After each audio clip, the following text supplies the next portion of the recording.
पूरी दुनिया में मशहूर, भारत की सबसे बड़ी और पुरानी, राष्ट्रीय और अंतर्राष्ट्रीय पुरस्कारों से सम्मानित नौटंकी लोक संगीत की पहचान गंगा प्रस्तुत करते हैं अपनी नई नौटंकी।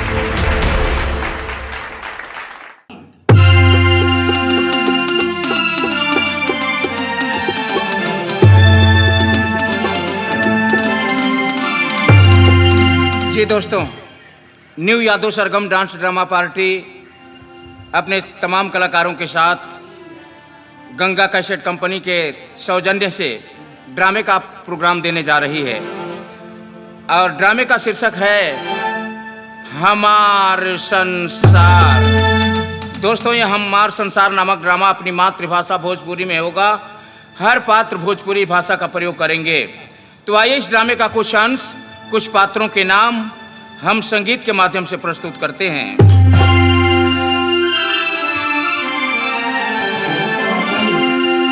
हरे रामनगर में रामधारी जी बसे एक किसान।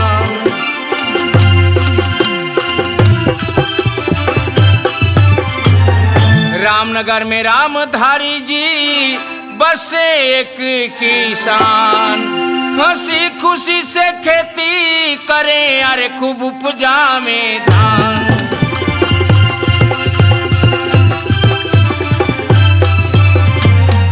हंसी खुशी से खेती करे, खूब उपजा में धान।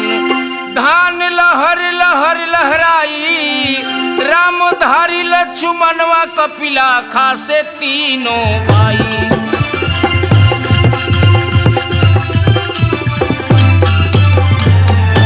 दोस्तों, ये तीन भाइयों के बीच की कहानी होगी। कहानी को टेढ़ी करने के लिए एक चौथा भी नजर आएगा।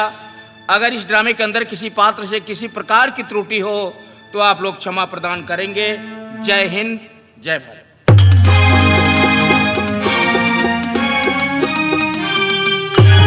हमार नाम रामधारी बा, आए गांव का मुखिया ही बानी।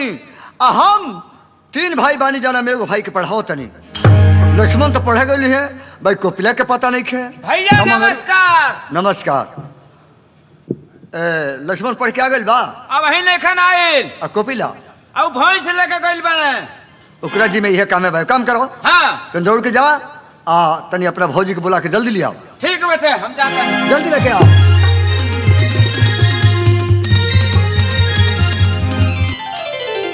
खुश रहा, खुश रहा। बात है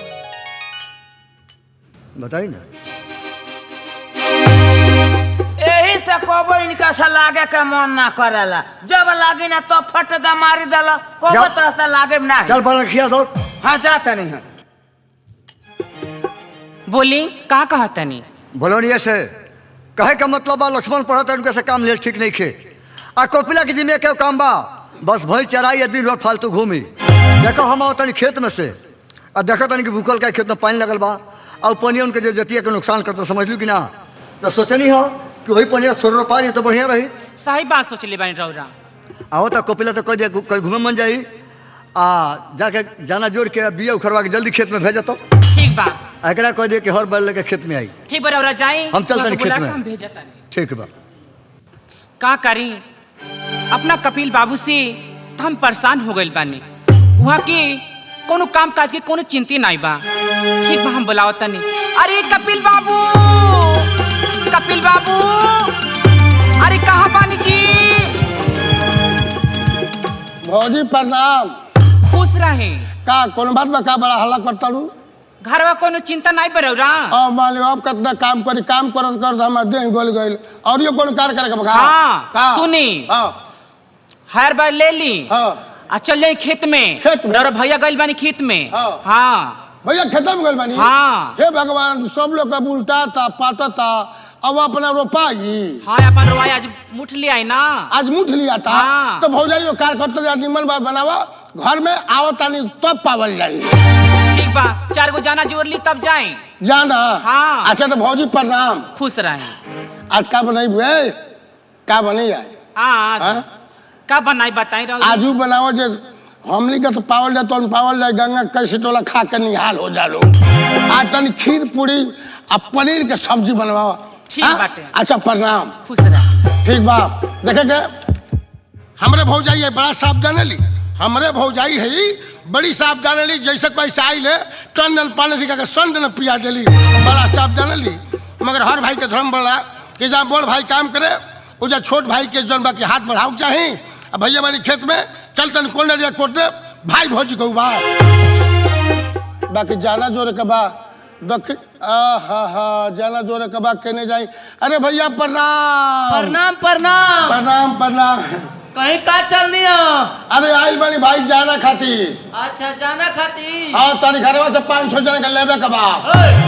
रे ए उका उरे बोलतन भाई जाना लेबे काहे डराता हो? ए भाई हाँ भाई कौन काम होई? रोपाई। रोपनी होई। हाँ कौन जना जे करे खाती? करे खातिर रोपनिया हमार तो सासे अटक गले का करबो से रे भाई। हाँ रोपनी हाँ। अरे भाई यो 10-15 जने ले 10-12 जना में करा ले। हाँ हो जाए। हम नहीं करा दो हम छोड़ दल बानी। अबे तनी घर हमारे भाई करावता है। अच्छा हाँ ए भाई हाँ भाई एगो काम करियो। बोला बलुआ खेत बड़ी टाइट होला। बहुत टाइट होला। एगो काम करियो पंप सेट से पानी चलवा दियो। हाँ हाँ आ ट्रैक्टर से ले लगवा दियो। हाँ। कि हमनी के पहुंचवा ढूकी। अरे बाप रे बाप ई का कहता मत तू नहीं है। ई सरकार कितनो छूट दिए जाती नहीं कहियो चहू चाटे के ढंग नहीं आई। एक बेर तो सरकार या नौकरी बात है जौन बाकी लटकल रह गए सब पोछ ध के बाकी जान जाए सब है। इतना एक छूट रहे कि सरकारी जो है योजना में 1.5 लाख रुपया मिले कॉलोनी बनवा के 50,000 तो दौड़ में खा गया सर। अब 1 लाख रुपया बचता वही 1 लाख में नहीं करवाओ सर। वही 1 लाख में दवाल और वही 1 लाख में छत आ घर में तो भूता छत पर था गोहरा आ जब बरसा तो भादो तो हदर चूहता वही कॉलोनिया में फूलल बड़ा लोग। वही फिर में बड़ा कुछ दिन पहले हमनी के रिक्शा ठेला मिलल हो। तो भगवान चाहिए तो सरकार कितनो छूट दी जिंदगी भर रिक्शा ठेला चलाई बोलोगी मगर समय सही चलोगी यहाँ। ठीक बा भाई। खेत में चल तनी कोनरिया कोर दे भाई भौजी के।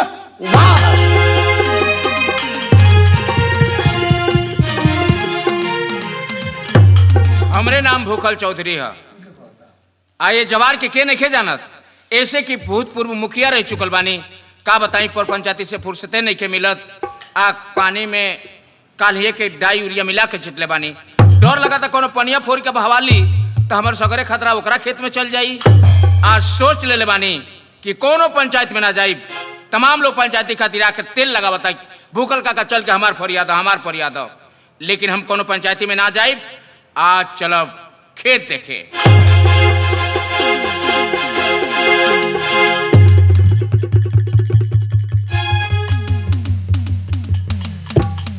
इतना समझा कहीं ये बरले कोनो का पता नहीं है। अच्छा चले पानी तो खोल दिए कोनो भी कर ले। रामधारी हमरा शक रहल कि कोनो पानी खोरी जरूर आओ बात सामने आइए गई। काहे पनिया खुला तड़ा?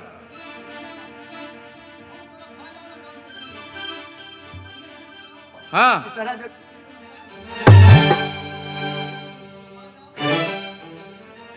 ए मर्दे तू नाही एगो पटीदार के कितना फायदा सोचेला। ये भूखल चौधरी अच्छी तरह से जानता नहीं। तू ही ना सोच रहा। तू ही सोच रहा कि भला कल्हे के खाद छिटले बाणे पानी खेत में घेरले बाणे खोल के बहवाल लीजिए बिना खाद का हमार काम चल जाओ। अरे भूखल काका बहता पानी में लोग खाद डाल देला दही के दूसरे खेत में ना जाला। अच्छा देखो बात ऐसा बाकी का थी हमारा बिया उखड़ा गइल बा। अच्छा 10 गुजाना जोड़ा गइल बड़े बिया सूख जा। हमरा से पूछ के बिया उखड़ रहा। मतलब नुकसान तार का होता? अरे हमारे फायदा कहाँ होता? तार बिया सुखो या आग लग जल जाओ ओकर हम ठिका नहीं खिले जन लो। रामधारी होश सवास में बात करो न ते देता न मारब छितरा जवाब है। भूखल काका बिया उखड़े में तो रुपाई यही 500 रुपाई हमारे खेतवा के पनिया से। हाँ हो यही खातिर मुखिया भइल हल्लो कटकैती करे खातिर। तन चलबा खोलबा आइबा खोलबा अब खोला।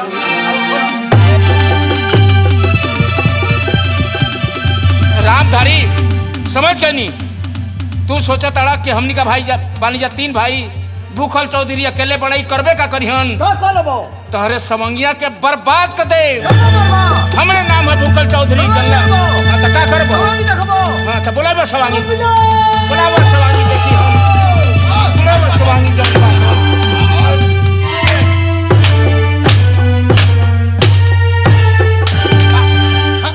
सालवा के हिम्मत हमारे भाई पे लाली चलो मार के साला कपाले फोड़ दे। अब भैया कौन खेत में ले लगाता पूरा जना जुट गइल बा। ले तो बढ़िया लगा दे। का भइल? हट अपने कोला कपिला हम तोर से पूछा नहीं। हाँ 2 आदमी के झगड़ा होला, तीसरा हवा वाला तो जाए दिया पिछला झगड़ा छोड़ा देला। अच्छा पहले कुछ बुझले ना पूछले, ठाई ठाई 5-7 आदमी की बढ़िया करी हो। हमारे भाई जाओ तो मुखिया भाई पे लाठी तो खड़ा के मुंह तक का इतना ही मतलब लगा। एको लाठी बगे तो कपारे फूट गए। कम बोलो। कम बोलो। ए रामधारी ए तू एकरे कपारे पर चढ़ा के छोड़े बड़ा हम करे के समझाओ काहे बोल चले। हाँ हमरा सोचे का पड़ गइल हो। सोचनी है ज्यादा ई सारे पड़रू बुर्बक बात का हो हमरे खानदान के ना त मरले रहती एक लाठी सरू कोहड़ा तर छिटा के कोहड़ा तर छिट दी।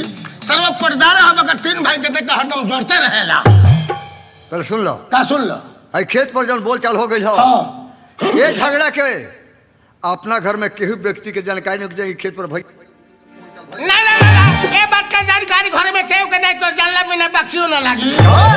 आ कोई मुहवा नहीं मानी तब का करो मनबा काहे के। हाँ गांव में से वो नगारा ले लियो। हाँ अब पूरा गांव भर पिटिए कि हमरा घरे मार भइल बा। हाँ ए बेटा नगारा दे अपने के बाबू नगारा बजाओ। कह देने चल दलो अपने कहला हलो जानकारी में के चाहिए। प्रणाम प्रणाम हटवा जल्दी। प्रणाम। सारा काम चौपट कर धलस। ना साफ होशियारे भइल ना साफ बोतले भइल। आ खाए के कहता रहो और जाते तू कोनिया खा लेता रहो और घर में बैठल बड़ी कोनिया खिया तरी आओ तनी। बोलो बाबू ना आएंगे मैं हम जाते बाबू लग गए चल चल चल वो कोई सब मिल के गइल बानी खेते में, पता नहीं ले लागल कि ना लागल। ठीक बा हमू इंतजार करता नहीं। भौजी प्रणाम। खुश रही काजी ले वो लाग गई। ले लगे खेते में भूकल के खड़े दे लाग गई। भाई के पानी के भूख लगा का हो और सब मुखिया को बड़ा घमंड हो गल बड़ा तार सवांगी बा फूल तड़ो टन देना भाई पर लाठी चला ल से तो भैया कल कपिला जाके मरनिया ठाड। अरे माइक बाजे केने गइल हो केने गइल काजी ले वो लाग गइल जी। रोपैला के तो देरी बा। का भइल? का भइल? आओ हो बनल बा खा ल। केने गइल हो? अरे हम पूछता नहीं कहा इतना गरमाइल बानी जी। गरम कनाल में दिमाग खराब होबे फिट को देबे ही बार जान लियो। का भइल? गरम कनाल दहलू। बाप रे इतना प्यार से पूछता नहीं ले लागल कि ना लागल तो इतना गरमाइल काहे बानी रौरा? पानी खोल तो नहीं हो। हाँ। भूखल का रोक दले हो। अच्छा समझा बुझा के पानी कटाई आज खेत रोपा जाई। जानता वो झगड़ा किन के करेले गांव में केसे पटेल ना। हाय बा कपिला बाबू ओ पड़रू के बाबू कहत रे। तब हमार बाबू है ये है। बाबू कह के तो बिगाड़ देले। अरे औरा के बिगाड़ल जी? चमकौल तो जाने हाँ। गिरा देबो बे। खाली घर में रहनी गोइल तो बुझता ना पूछता ठाई ठाई 5-7 आज गिर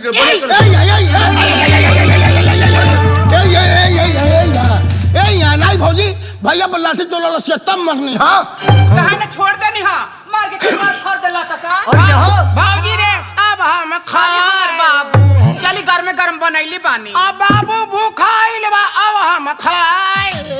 भाई बा जौने कह भी तक जीव निकाल के चटकाओ तेरा बाबू। हां हां तो भेटाई ना का नहीं भेटाई। जलो लक्ष्मण पढ़ के नहीं चल घर में क्यों रखाई। बिया लेकिन खा के गल मैं को बाकी हो गली। तू बाकी बाड़ो 3 बेर लाद भइल होई बाकी बाड़ो 2 बेर खइबो 4 बेर आम के दाना गंगा के छिट के दाना हिक लगा कर खाना। खाही खतराल बड़ा खाली। वही पे हम बटले बने। अरे भैया अरे भैया भैया बड़ा अरे भौजी बड़ा पाड़ा राम सुन ले भैया। अरे का बताई एकरा से बहुत ज्यादा परेशान रहता नहीं भैया। अच्छा हमारा से ढेर परेशान तू हो गल बड़ा। हम कहा माटी लगा लेला हे भगवान कुर्ता में बस लक्ष्मण भैया सबसे पहले अपना पढ़ाई के समाचार सुनाओ बाबू। भैया बिल्कुल ठीक चलते चले के चाहे। वाह बाबू वाह, यही मन लगौले रहिया। तार से क्यों पूछा था? मैंने बता देता नहीं। लक्ष्मण भैया तहरा जी में खेती बाड़ी के काम, छाटी पानी के काम, अच्छा भैया। घर के जान भी काम बा, इससे तक का कोनो मतलब नहीं है। अच्छा भैया। तारा पढ़ाई से मतलब बा। हाँ भैया। सब हमारा करे के बा। अब का रखा तारू? खाना लेके आओ जल्दी। ले ले कुदारी ले ले घरे। जल्दी जाता हूँ ना। मान लक्ष्मण मन लगा के पढ़ लिख लेबो तो कौन जगह के आदमी हो जीबो। हाँ भैया। मालिक का मर्जी भइल, ए पंच का आशीर्वाद भइल तो के कौन नौकरी लग जाई तो घर के दुख जरूर दूर होई। अरे का मुंह बा तारो? का के मुंह भाई?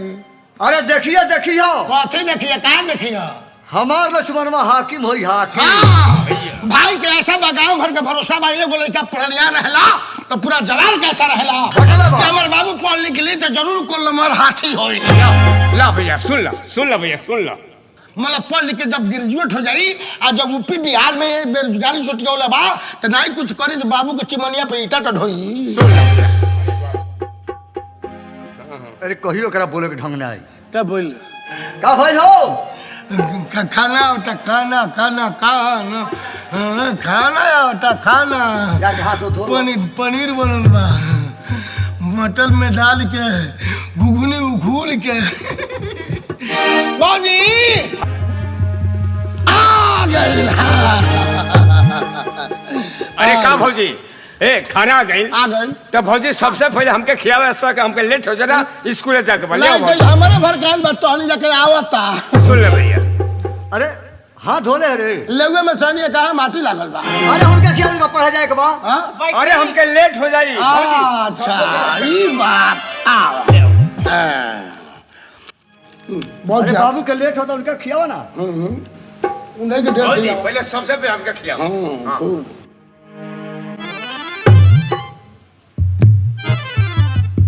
आपू सबन देख ली ओकरो अगवा घींच के खा गल तो ओकरा खलिया पानी देखावता। कौनी एकरा के हम समझाई। समझो यार समझाओ और थोड़ी में मौज मनाओ, दाल रोटी खाओ प्रभु के गुण गाओ, दाल रोटी खाओ प्रभु के गुण गाओ। समझो और समझाओ होली में मौज मनाओ, दाल रोटी खाओ प्रभु के गुण गाओ, दाल रोटी खाओ प्रभु के गुण गाओ। पेट में रोटी तन पर लमाटी सोने की ये खटिया। पेट में रोटी तन पर लमाटी सोने की ये खटिया। पेट में रोटी तन पर लमाटी सोने की ये खटिया। पेट में रोटी तन पर लमाटी सोने की ये खटिया। राधे श्याम सीताराम राधे श्याम सीताराम। नफरत के दूर हटाओ और सबको गले लगाओ, दाल रोटी खाओ प्रभु के गुण गाओ, दाल रोटी खाओ प्रभु के गुण गाओ। समझो और समझाओ थोड़ी में मौज मनाओ, समझो और समझाओ थोड़ी में मौज मनाओ, दाल रोटी खाओ प्रभु के गुण गाओ, दाल रोटी खाओ प्रभु।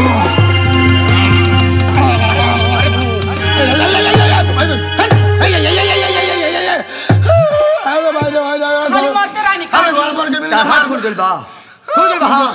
खाली बनमसी करेनी। अरे घर भर के मिल मारता रे मारे मारे। गाड़ी छोड़ दे छोड़ दे। बर्तन ले जा। चुप रही।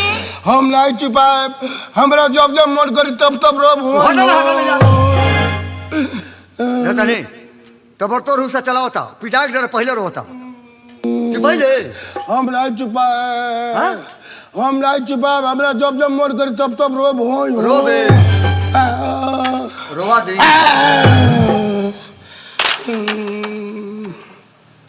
लक्ष्मण बुर्बक आदमी के माफ कर दिया। लक्ष्मण हेने आ। कपिल हट। ये कौन बोली है पाड़ा का तरह चिल्लाता। का बताएं तेंदुल भाई से, भगवान से, देवता देवी से दिन रात यह मनाई ले कि हम अपना परिवार के हमेशा ये खुशहाल देखी। आई हमार संसार हमेशा ही बना रहा। ये हमार संसार यही ना बने भैया। हाँ हम के तीन भाई के राज देख के गांव में के लोग कहले बाप रे बाप तीन भावा कितना राज से रहेला सब। हमें हमने के मुखिया के चिरौआ जीत जानी जा। लक्ष्मण भैया एगो बात के हमके बहुत लम्हा चिंता हो गई। अरे कौन बात बा भैया? काल भूखल का एगो बात कहो। थम के जात रहलन कि रामधारी तारा मुखिया के घमंड बा, सवांगी के घमंड बा, तारा तीनों भाई के बड़ा राय बा, तो ये एकता रहे ना देव तो के बर्बाद कर दे। तू तनबो चिंता मत करो सरौ का जो रतिया खाना हम फिट कर। अरे ना ना कपिल, अरे कपिल ये बिना का चाहे करे भैया। इके छोटे छोटे बात के लगा तरह तनिक चिंता ना कर। सब कुछ सब बस बाबू सब बस लबर लबर बोला कुछ जो जन्म आइए ना यही से कहने लगे पढ़ले में अनपढ़ में अंतर बा। बाबू तू पढ़े जा अब हम चलते नहीं फांस लगे। लक्ष्मण भैया पढ़ के सीधा द्वार पे ले काम बा। कौन लेकर झगड़ा मत करी हो। कौनो शिकायत आ गई तो ठीक होई ना। नहीं झगड़ा करे कोई तो हमारे का बोला हाँ, नहीं तो पिता के चली आई हो में तो आगे बढ़ो आगे बढ़ा जा। जा। अच्छा भैया ए हमके लेट हुई, हम चलते हैं स्कूल का भी। हाँ, और कोनो बात बखा? ना कोनो बात नहीं खूब मन लगा के पढ़ियो खूब। अच्छा भैया हमके लेट हुई, हम चलते हैं। अच्छा प्रणाम। जा जा जा जा।